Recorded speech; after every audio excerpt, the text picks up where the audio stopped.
যাতে করে আমাদের কোনো অংশেই লাইলাতুল কদর ছুটে না যায়। এক নম্বর হলো সাদাকা। সাদাকা এমন এক জিনিস, সাদাকা আল্লাহর গোসাকে নির্বাপিত করে দেন। বলুন সুবহানাল্লাহ। সবাই বলেন, আরো জোরে বলেন সুবহানাল্লাহ। আল্লাহর রাগ যেটা, সেটা নির্বাপিত হয়ে যায়। কোন আযাব যদি জমিনে আসতে থাকে আপনার জন্য, সাদাকার কারণে আল্লাহ সে আযাবকে দূর করে দেন।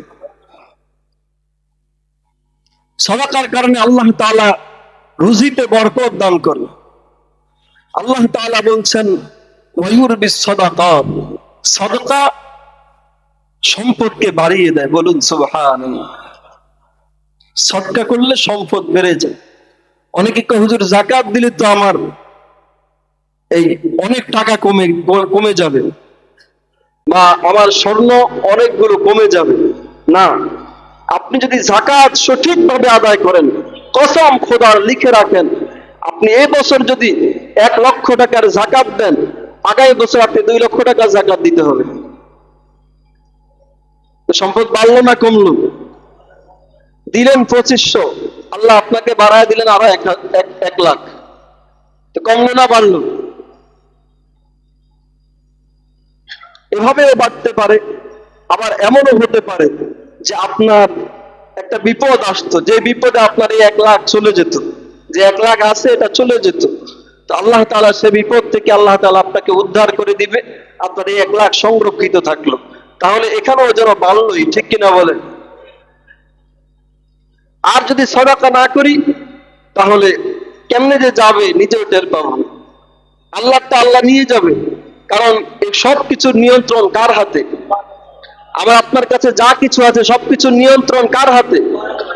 আল্লাহর। যেটা সেটা আল্লাহর কাছে চলে যাবে, সেটা আপনি ধরে রাখতে পারবেন না। যদি আপনি যাকাত দেন তাহলে সঠিকভাবে যাবে, সুন্দরভাবে যাবে, আপনার আমলনামায় সওয়াব হবে। আর যদি যাকাত না দেন তাহলে অসুস্থতা দিয়ে যাবে, মামলা মোকদ্দমা দিয়ে যাবে, চুরিতে যাবে, ডাকাতিতে যাবে, চলেই যাবে, থাকবে না।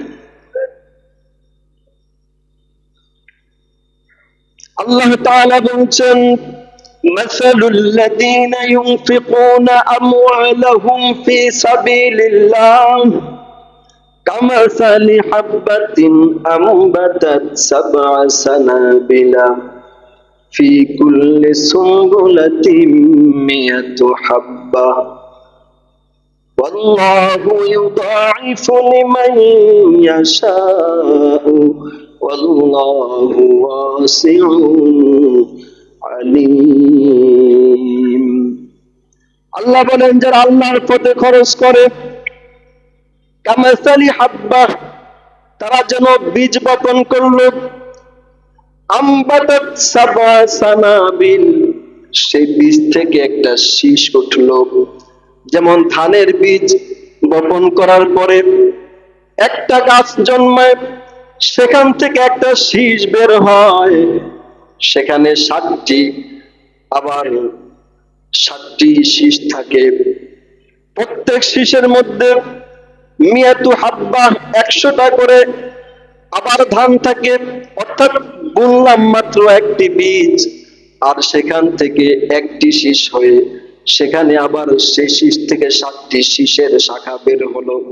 সেই 7টি শীষে প্রত্যেকটিতে আবার 100টা করে বীজ হইল। আল্লাহ বলেন, যারা আল্লাহর পথে দান করে, অল্প কিছু দান করার কারণে আল্লাহ তাআলা এই ধানের বীজ যেভাবে অনেকগুলো ধান দেয়, হাসরের ময়দানে এই ব্যক্তি অল্প কিছু সদকা করার কারণে আল্লাহ তাআলার কাছে গিয়ে বিশাল সওয়াবের ভান্ডার পেয়ে যাবে।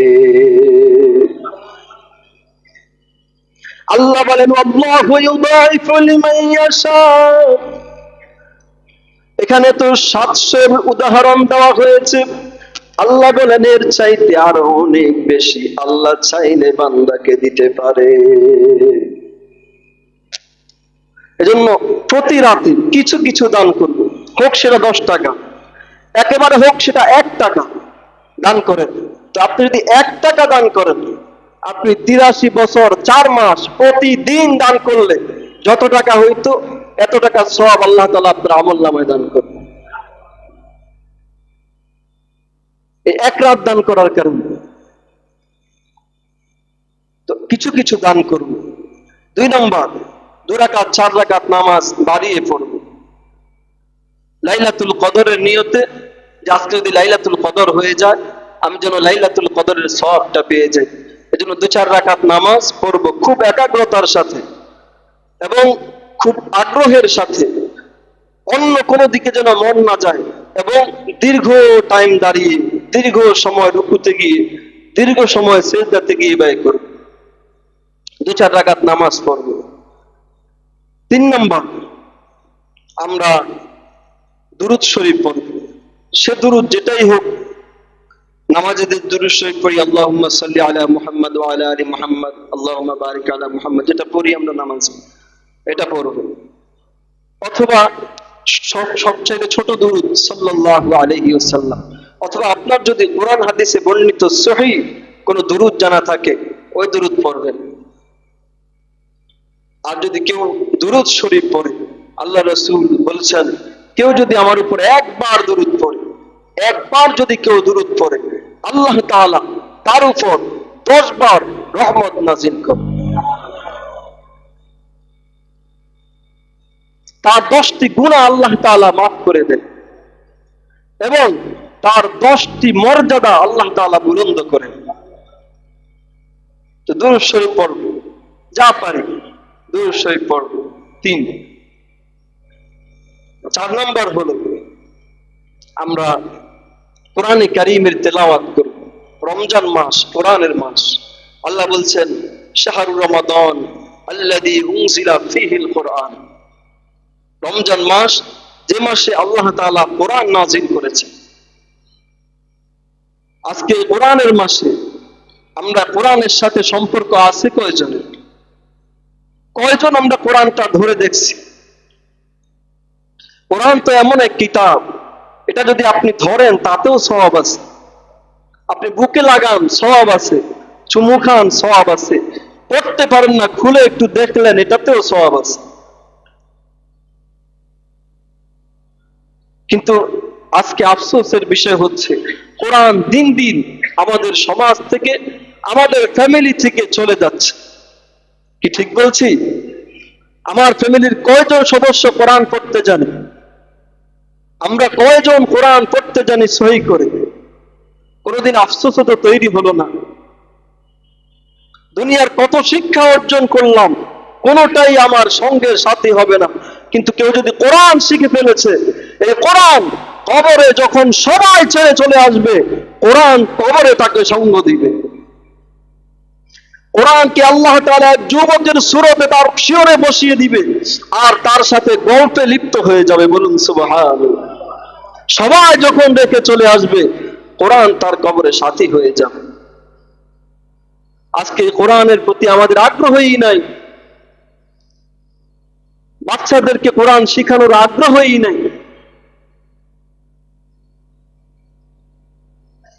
এমনটা হওয়া উচিত নয়। আমার সন্তানকে আমি জাগতিক যত শিক্ষা দিয়েছি, তার যদি কল্যাণ আমার কাছে আসবে কি আসবে না কোনো গ্যারান্টি নাই। লক্ষ কোটি টাকা ব্যয় করে বিদেশে নিয়ে ডিগ্রি ধারণ করে এনেছি, তার কল্যাণ আমি পাবো কি পাবো না কোনো গ্যারান্টি নেই। বেশিরভাগ ক্ষেত্রেই পায় না, কারণ বিদেশে গিয়ে ছেলে বিদেশি মানসিকতা তৈরি হয়, সেখানে দেখছে যে মা বাবার খেদমতের কোনো প্রশ্ন নাই, তো সে সেটাই প্র্যাকটিস করে। ঠিক কিনা বলেন? সে কল্যাণ আপনি পান কি পান না কোনো গ্যারান্টি নাই, কিন্তু কোরআন শিক্ষা দিলে তার কল্যাণ অবশ্যই আপনি পাবেন, কোনো সন্দেহ নাই। সে কোরআনের ব্যাপারে আমরা বেখবর, সন্তানকে কোরআন শিখাই না। গুরুত্ব যে একটা কোরআন শিখানোর প্রতি, সেই গুরুত্বই আমাদের নেই। আল্লাহ বুঝার তৌফিক দান করুন।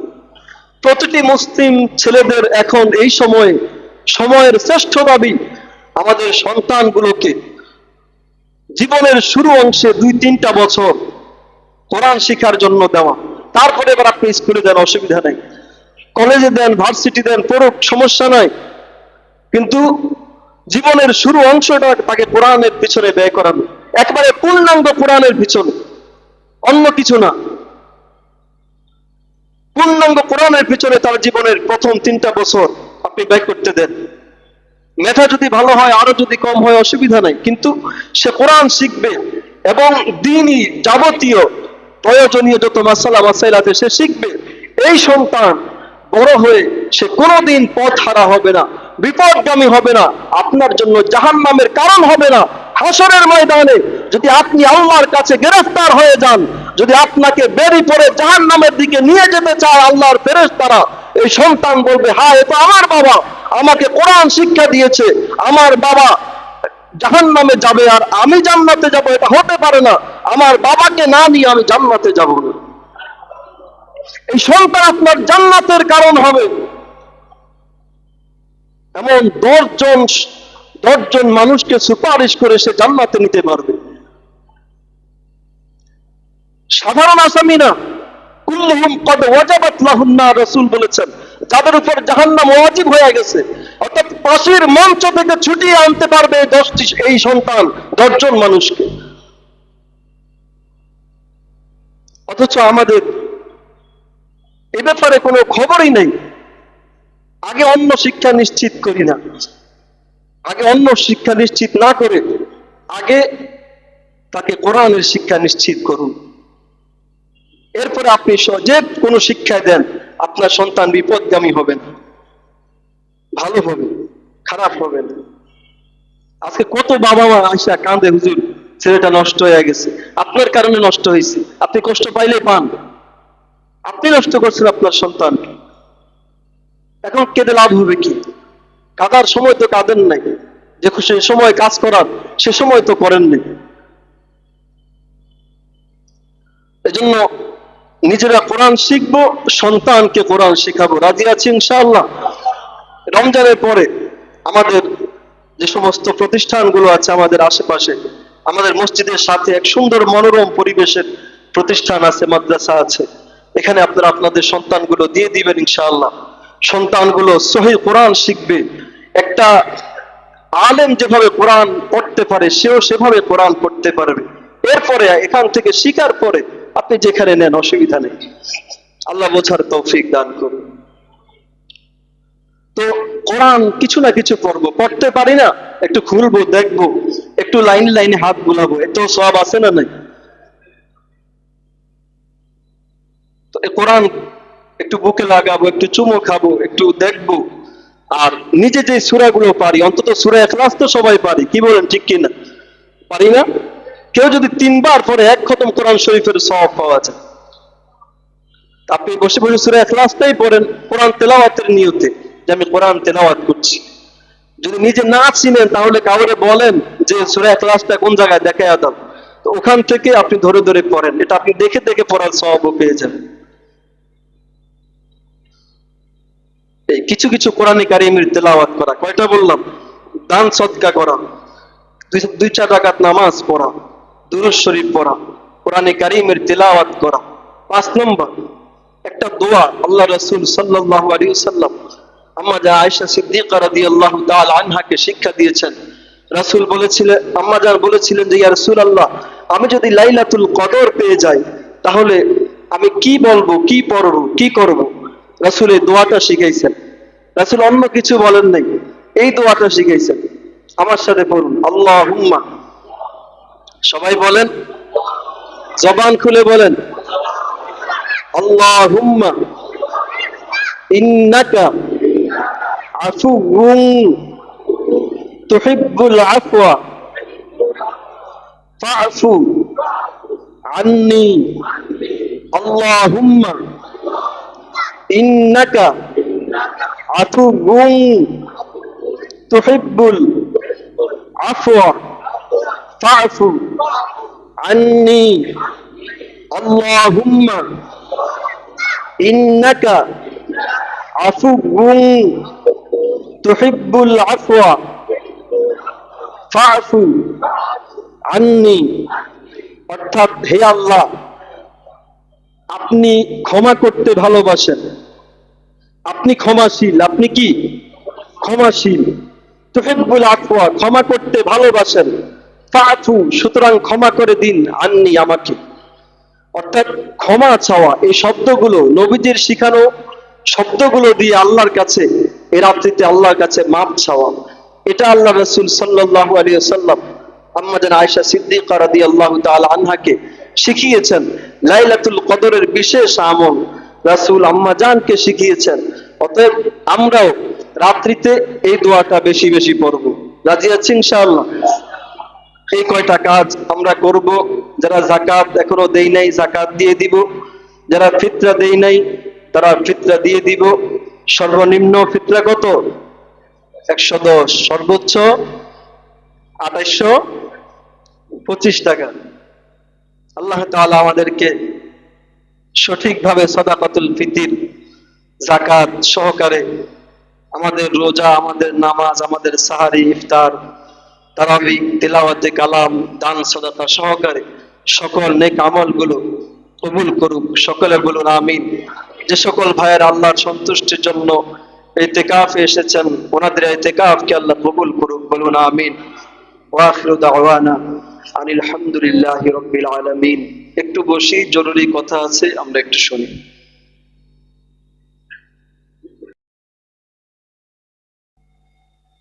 আল্লাহর রাসূল সাল্লাল্লাহু আলাইহি ওয়াসাল্লাম রমাদানের প্রথম 10 দিনে রাসূল ইতিকাফ করলেন লাইলাতুল কদরের তালাশে। এই প্রথম 10 দিনে রাসূল ইতিকাফ করে সিদ্ধান্ত জানালেন, আমি এই 10টি দিন ইতিকাফ করেছি, কিন্তু এই 10 দিনে আমি লাইলাতুল কদর পাই নাই। রাসূল দ্বিতীয় 10 দিন আবার ইতিকাফ করলেন। দ্বিতীয় 10 দিনে রাসূল আবার সিদ্ধান্ত জানালেন, আমি মাহে রমাদানের দ্বিতীয় দশকে ইতিকাফ করেছি, কিন্তু লাইলাতুল কদর আমি পাই নাই। রাসূল করিম সাল্লাল্লাহু আলাইহি ওয়াসাল্লাম 20 দিন ইতিকাফ করার পর এইবার ইতিকাফের জায়গা থেকে মাথা বের করে রাসূল বললেন, সাহাবীরা রে, আমি 20 দিন ইতিকাফ করেছি, এই 20 দিনে আমি লাইলাতুল কদর পাই নাই। তবে তোমরা জেনে রাখো, শেষ দশকে আল্লাহ তাআলা লাইলাতুল কদর রেখেছেন। শেষ দশকে আল্লাহ রাসূল সাল্লাল্লাহু আলাইহি ওয়াসাল্লাম 10টি রাতকে রাসূল তালাশ করেছেন। 10টি রাত ব্যাপী লাইলাতুল কদর কোন রাতে পাওয়া যায়।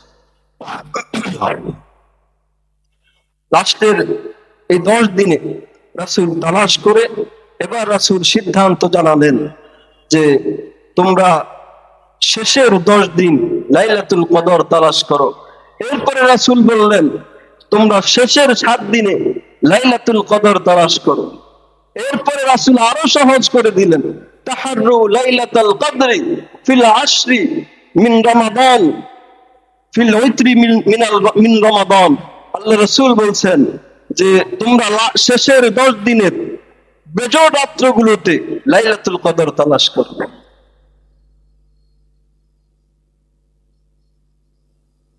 তাহাররু লাইলাতুল কদরি ফিল আশরি মিনাল উতরি মিন রমাদান। আল্লাহ রাসূল বলছেন শেষ দশকের বেজোড় রাত্রিগুলোতে তোমরা লাইলাতুল কদর তালাশ করো। এই লাইলাতুল কদর শেষ দশকে তালাশ করার কথা আল্লাহ রাসূল বলছেন, আর আমরা শেষ দশকে কেনাকাটা নিয়ে ব্যস্ত থাকি, কি ঠিক না? জামা, জুতা, লিপস্টিক, আলতা, সুনু, এগুলো কেনার পেছনে ব্যস্ত। আল্লাহ ডাকছে জান্নাতের দিকে, আর শপিং মল ডাকছে শপিং মলের দিকে। বেশিরভাগ মানুষই জান্নাত বাদ দিয়ে শপিং মলের পথে পা বাড়িয়েছে, ঠিক কিনা বলেন? সেটা করতে নিষেধ নাই, কিন্তু এটা যেন আমার ইবাদতের মধ্যে ঘাটতি না এনে দেয়, আমার ইতিকাফে যেন ঘাটতি না এনে দেয়, আমার তারাবিতে যেন ঘাটতি না এনে দেয়, আমার কিয়ামুল লাইলে যেন ঘাটতি না এনে দেয়। ফাঁকে ফাঁকে করা যায়, কিন্তু পুরো সময়টাই এর জন্য ব্যয় করে দেওয়া। আর এদিকে আমরা আখিরাত নষ্ট করে ফেলা, এটা বড় দুর্ভাগ্যের আলামত। শেষ 10 দিন আল্লাহ তাআলা দামি করছে, আর কোন শয়তান এসে আমাদের কানে এই কথা দিয়ে দিল যে শেষ 10 দিন মার্কেট করতে হবে? কেন আগে করে ফেললে হয় না? আগে সেরে ফেলা যায় না? শেষ 10 দিনে কেন করতে হবে? কেউ কেনায় ব্যস্ত, কেউ বেচায় ব্যস্ত। এদিকে আমার জান্নাতের যে এক অফার আল্লাহর পক্ষ থেকে দেওয়া হয়েছে সেটা শেষ হয়ে যাচ্ছে।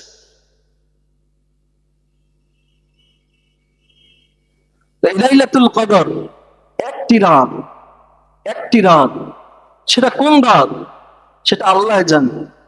নবীজি সাল্লাল্লাহু আলাইহি ওয়াসাল্লামকে জানানো হয়েছিল। আমরা যে ধরে নিয়েছি যে 27 তারিখ 27 রমজান, এটা নিশ্চিত না। কেউ 27 রমাদানে ইবাদত করলো আর সে যে নিশ্চিত হয়ে যাবে যে আমি লাইলাতুল কদর পেয়ে গেছি, এটা কিন্তু নিশ্চিত না। এটা শেষ দশকের যে কোনো রাত্রিতে হতে পারে, এটা শেষ দশকের যে কোনো বেজোড় রাত্রিতে হতে পারে, আবার 27 তারিখেও হতে পারে।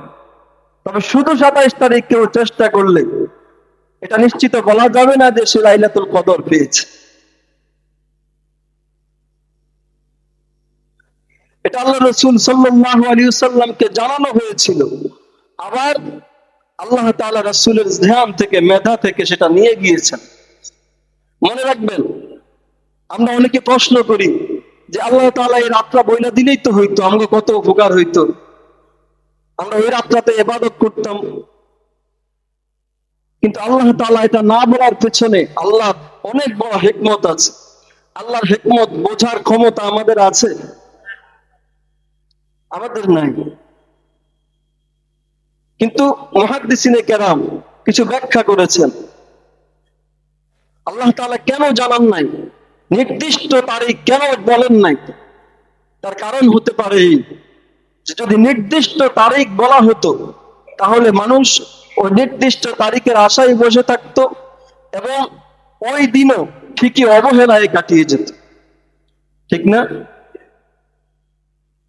অনেকে বলতো যে হায় হায় রে, আমি তো ভুলে গেছি আজকে লাইলাতুল কদর। অনেকে বিভিন্ন কারণ, এ কারণে আল্লাহ রাসূল বলছেন যে তোমরা তালাশ করতে থাকো। তো একটা কারণ যে মানুষ যেন গাফলতের মধ্যে পড়ে না যায়, মানুষ যেন এক রাতের আশায় বসে না থাকে, একটা কারণ। আরেকটা কারণ হচ্ছে যে আল্লাহ তাআলা হয়তোবা চেয়েছেন যে উম্মতে মুহাম্মদী সে যখন শেষের 10 দিন 10টি রাতে লাইলাতুল কদর তালাশ করবে, এই 10 রাতের ওসিলায় আল্লাহ তাআলা 10টি লাইলাতুল কদরের সওয়াব বান্দার আমলনামায় দান করবে। আমার উম্মতের, আমার হাবিবের উম্মতের এই রাতগুলো যেন প্রত্যেকটা রাতই লাইলাতুল কদর হয়ে যায়, এজন্য আল্লাহ তাআলা এই তারিখটাকে হাইড করে দিয়েছে, নিরুদ্দেশ করে দিয়েছেন। আল্লাহ তাআলা যা করে বান্দার কল্যাণের জন্যই করে। কোরআন সুন্নাহ যা প্রকাশ করেছে বান্দার কল্যাণের জন্য, আর যা কিছু প্রকাশ করে নাই তাও বান্দার কল্যাণের জন্য। হয়তো আল্লাহ চেয়েছেন তার বন্ধুর উম্মতগুলো এই অল্প হায়াত পাবে, এই অল্প হায়াতে যেন হাসরের ময়দানে সকল উম্মতের চাইতে ইবাদতের দিক থেকে শ্রেষ্ঠ হতে পারে। এজন্য বান্দার আমলনামা যেন 10 রাতে 10টি লাইলাতুল কদরের সওয়াব আল্লাহ তাআলা দিয়ে দেয়। এজন্য আল্লাহ তাআলা এটাকে গোপন রেখেছেন যে 10 রাতে চেষ্টা করো, আমি তোমাকে 10টি লাইলাতুল কদরের সওয়াব দান করব।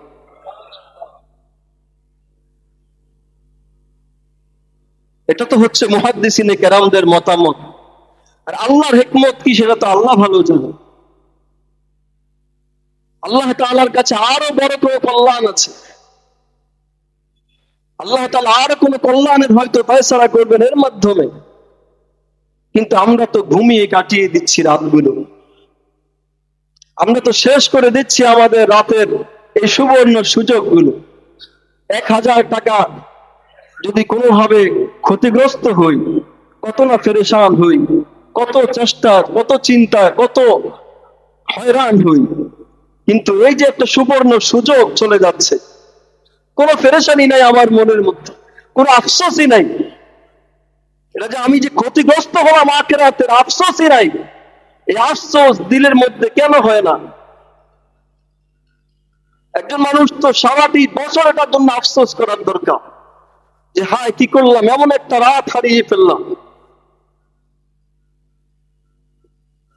এই লাইলাতুল কদর, এই বাকি যে 7 দিন আছে, এই 7 দিনও আমরা চেষ্টা করব লাইলাতুল কদরের তালাশ করব। রাজি আছি ইনশাআল্লাহ? অন্তত কয়েকটি কাজ আমরা করব, কয়েকটি কাজ, যাতে করে আমাদের কোনো অংশেই লাইলাতুল কদর ছুটে না যায়। 1 নম্বর হলো সাদাকা।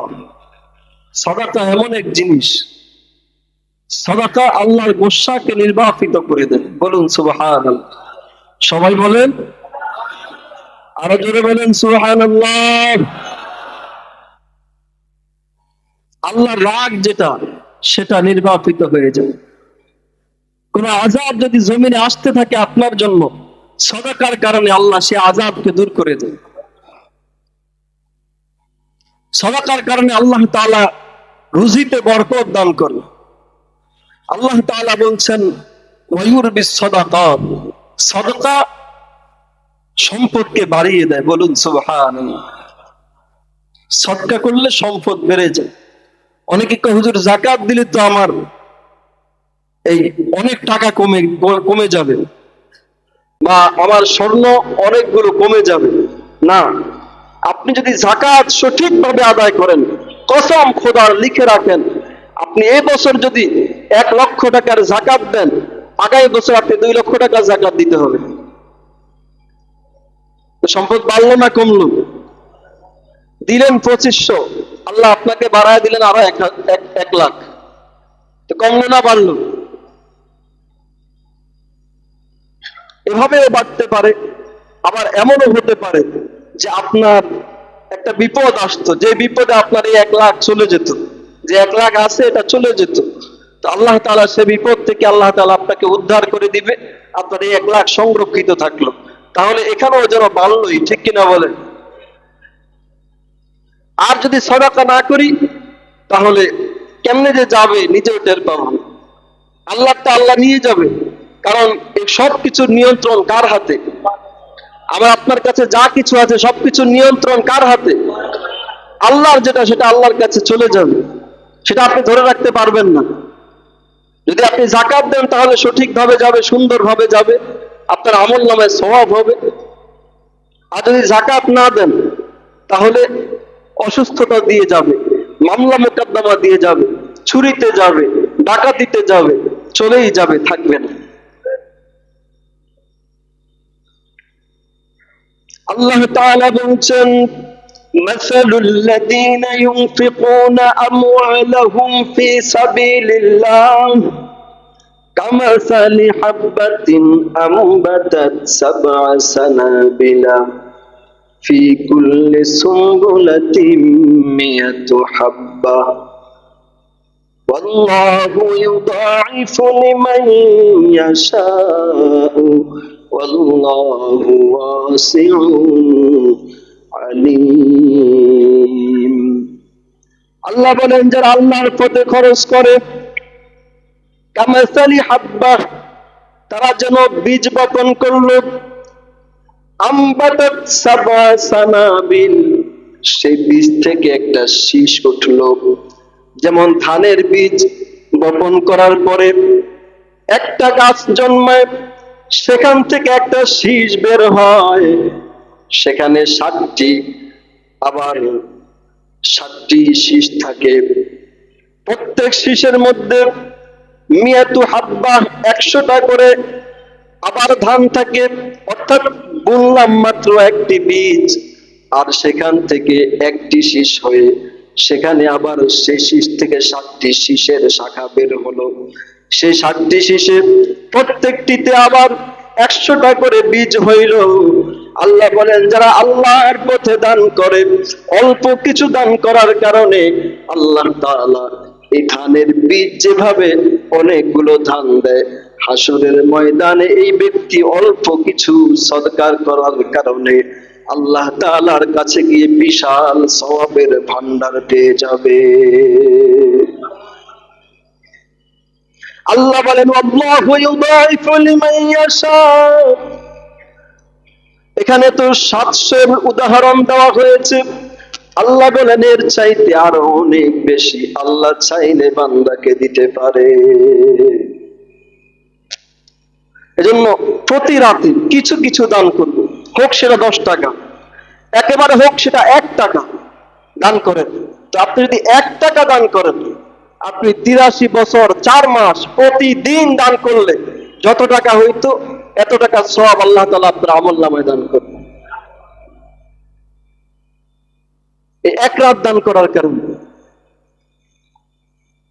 তো কিছু কিছু দান করব। 2 নম্বর, 2 রাকাত 4 রাকাত নামাজ বাড়িয়ে পড়ব লাইলাতুল কদরের নিয়তে, যে আজকে যদি লাইলাতুল কদর হয়ে যায় আমি যেন লাইলাতুল কদরের সওয়াবটা পেয়ে যাই।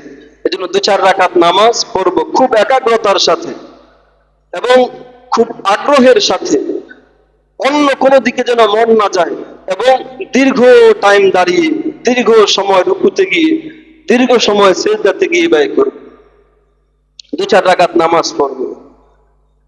3 নম্বর, আমরা দুরূদ শরীফ পড়ব। সে দুরূদ যেটাই হোক, নামাজেদের দুরূদ শরীফ পড়ি আল্লাহুম্মা সাল্লি আলা মুহাম্মাদ ওয়া আলা আলি মুহাম্মাদ আল্লাহুম্মা বারিক আলা মুহাম্মাদ, যেটা পড়ি আমরা নামাজ, এটা পড়ব। অথবা সবচেয়ে ছোট দুরূদ সাল্লাল্লাহু আলাইহি ওয়াসাল্লাম, অথবা আপনার যদি কোরআন হাদিসে বর্ণিত সহিহ কোন দুরূদ জানা থাকে ওই দুরূদ পড়বেন। আর যদি কেউ দুরূদ শরীফ পড়ে, আল্লাহ রাসূল বলেছেন কেউ যদি আমার উপর একবার দুরূদ পড়ে, একবার যদি কেউ দুরূদ পড়ে, আল্লাহ তাআলা তার উপর 10 বার রহমত নাযিল করেন। তার 10টি গুনাহ আল্লাহ তাআলা মাফ করে দেন এবং তার 10টি মর্যাদা আল্লাহ তাআলা বুলন্দ করেন। তো দুরূদ শরীফ পড়ব, যা পারি দুরূদ শরীফ পড়ব। 3। 4 নম্বর হলো আমরা কোরআনে কারীমের তেলাওয়াত করব। রমজান মাস কোরআনের মাস। আল্লাহ বলছেন শাহরু রমাদান আল্লাযী উনজিলা ফীহিল কুরআন, রমজান মাস যে মাসে আল্লাহ তাআলা কোরআন নাযিল করেছেন। আজকে কোরআনের মাসে আমরা কোরআনের সাথে সম্পর্ক আছে কয়জনের? কয়জন আমরা কোরআনটা ধরে দেখছি? কোরআন তো এমন এক কিতাব, এটা যদি আপনি ধরেন তাতেও সওয়াব আছে, আপনি বুকে লাগান সওয়াব আছে, চুমু খান সওয়াব আছে, পড়তে পারেন না খুলে একটু দেখলেন এটাতেও সওয়াব আছে। কিন্তু আজকে আফসোসের বিষয় হচ্ছে কোরআন দিন দিন আমাদের সমাজ থেকে, আমাদের ফ্যামিলি থেকে চলে যাচ্ছে। কি ঠিক বলছি? আমার ফ্যামিলির কয়জন সদস্য কোরআন পড়তে জানে? আমরা কয়জন কোরআন পড়তে জানি সহি করে? কোনদিন আফসোস তো তৈরি হলো না। দুনিয়ার কত শিক্ষা অর্জন করলাম, কোনটাই আমার সঙ্গের সাথী হবে না। কিন্তু কেউ যদি কোরআন শিখে ফেলেছে, এই কোরআন কবরে যখন সবাই ছেড়ে চলে আসবে, কোরআন কবরে তাকে সঙ্গ দিবে। কোরআনকে আল্লাহ তাআলা এক যুবকের সুরতে তার শিয়রে বসিয়ে দিবে আর তার সাথে গল্পে লিপ্ত হয়ে যাবে। বলুন সুবহানাল্লাহ। সবাই যখন রেখে চলে আসবে, কোরআন তার কবরে সাথী হয়ে যাবে। আজকে কোরআনের প্রতি আমাদের আগ্রহই নাই, বাচ্চাদেরকে কোরআন শেখানোর আগ্রহই নাই।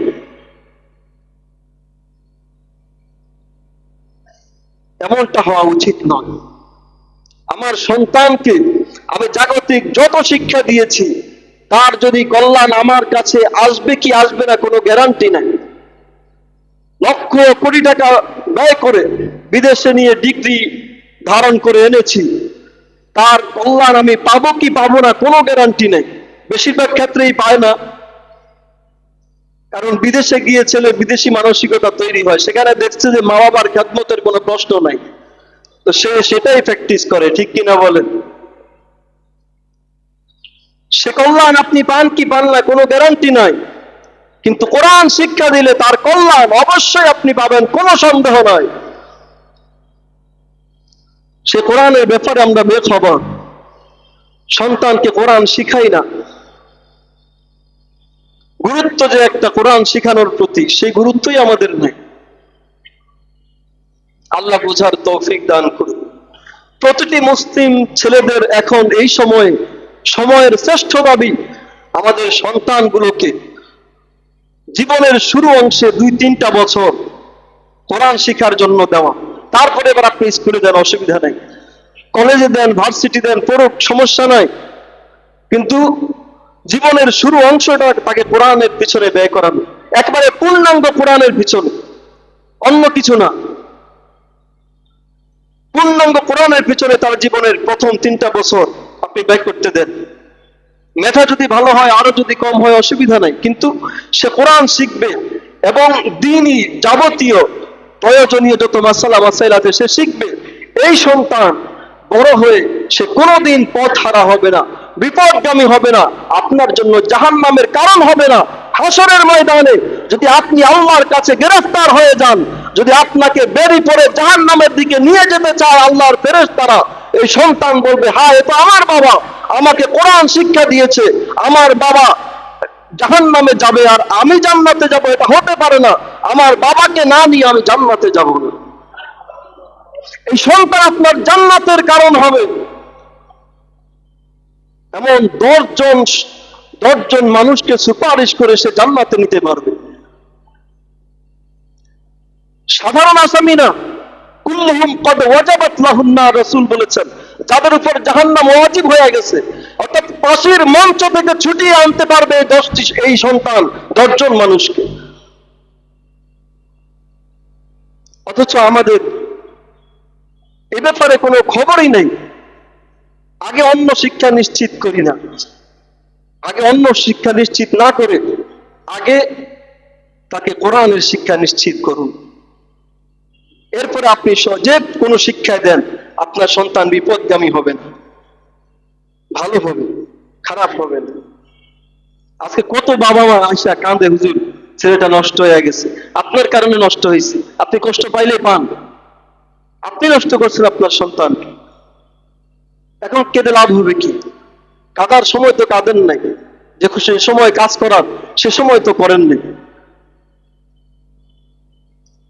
এজন্য নিজেরা কোরআন শিখবো, সন্তানকে কোরআন শিখাবো। রাজি আছি ইনশাআল্লাহ? রমজানের পরে আমাদের যে সমস্ত প্রতিষ্ঠানগুলো আছে আমাদের আশেপাশে, আমাদের মসজিদের সাথে এক সুন্দর মনোরম পরিবেশের প্রতিষ্ঠান আছে, মাদ্রাসা আছে, এখানে আপনারা আপনাদের সন্তানগুলো দিয়ে দিবেন ইনশাআল্লাহ। সন্তানগুলো সহিহ কোরআন শিখবে।